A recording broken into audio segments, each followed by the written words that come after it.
ప్రతిపక్షంలో మేము వెళ్ళాం, ఏనాడైనా మేము దాడి చేశామా? వి ఫాట్, గట్టిగా వార్నింగ్ ఇచ్చాం.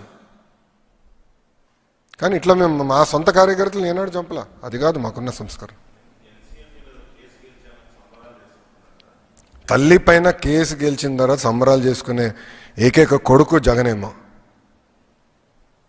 అసలు తల్లిపైన ఎవరన్నా కేసు పెడతారండి? చెల్లిపైన ఎవరన్నా కేసు పెడతారా? 2021, 22లో గిఫ్ట్ డీడ్ అండి అది. తల్లికి గిఫ్ట్ డీడ్ కింద ఇది ఇచ్చారని చెప్పి ఇచ్చినట్టుగా లాగేసుకున్నాడు. ఎక్కడ పోతున్నారండి వీళ్ళు? ఈయన ఒక నాయకుడా? సొంత తల్లి చెల్లిపైన కేసు పెట్టిన వ్యక్తి ఏనాడు నాయకుడు అవుతాడండి? ఇంట్లో ఉన్న తల్లికి చెల్లికి న్యాయం చేయలేనోడు రాష్ట్రంలో ఉన్న మహిళలకి న్యాయం చేయగలుగుతాడా? నేను సూటిగా ప్రశ్నిస్తున్నా.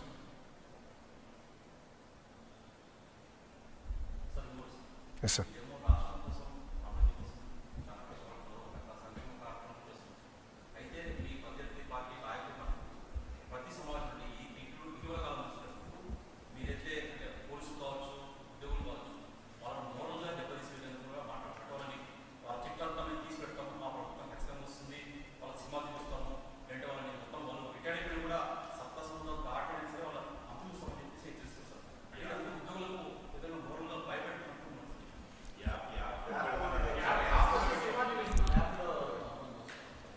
వింతే.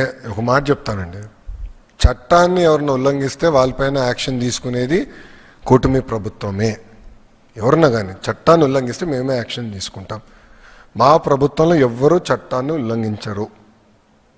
Not under the leadership of Chandrababu Naidu garu. I'm very clear. So ఎవరికి ఎలాంటి ఇబ్బంది ఉండదు. రాష్ట్రాన్ని హాయిగా అభివృద్ధి చేసుకుంటూ ముందరికి వెళ్దాం.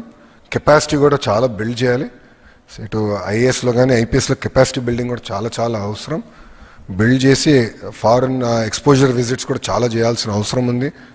ఒక అవగాహన రావాలి. ఎందుకంటే మేమే ఆశ్చర్యపోయామండి. టూవర్స్ పోర్ట్కి వెళ్ళాం, కొత్త పోర్ట్ సింగపూర్ది. టూవర్స్ పోర్ట్కి వెళ్ళాం. అసలు ఎంత టెక్నాలజీ వాడారో మేము ఆశ్చర్యపోయాం. అన్బిలీవబుల్ టెక్నాలజీ వాడేశారు. అంటే they are ready, future proof అయిపోయారు వాళ్ళు. వాళ్ళకి విజన్ ఉంది. 2040 గల అన్ని పోర్ట్లు మూసేసి టూవర్స్ పోర్ట్కి మొత్తం 100% షిఫ్ట్ అవ్వాలి. సిస్టమేటిక్గా చేస్తున్నారు, ఒక విజన్తో పనిచేస్తున్నారు. అది మనకు చాలా చాలా అవసరం రాష్ట్రానికి. అంటే ఒక డైరెక్షన్ ఉంటేనే మనం పని చేయగలుగుతాం. బ్లైండ్గా వెళ్తే చాలా ఇబ్బంది పడతాం. సో కెపాసిటీ బిల్డింగ్ కూడా చాలా చాలా అవసరం. అది మేము చేస్తాం.